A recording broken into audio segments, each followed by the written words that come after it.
Ich habe tatsächlich viel zu tun. Aber alles ist wirklich außer Kontrolle. Ich brauche Hilfe und Zeit, alles zu klären. Dann werde ich tun, was ich tun muss.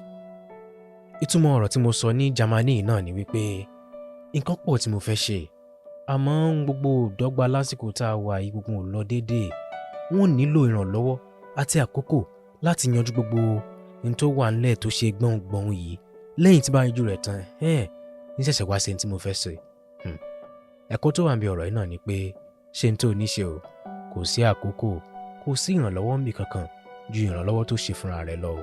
Ibikíbi o bá bára rẹ̀ nílé ayé yìí, gbìyànjú ṣe ohun tó ní ṣe. Ìgbà ó bá ṣe náà ló rí ìrànlọ́wọ́. Ìgbà ó bá ṣe náà ni àsìkò tó rí láti ṣe ohun tó ṣe láti lè ṣe ohun tó bá ní ṣe. Ṣe ohun tó ní ṣe ọ̀rẹ́ mi o. Àkókò ń súré tètè. Àsìkò ń lọ bí money.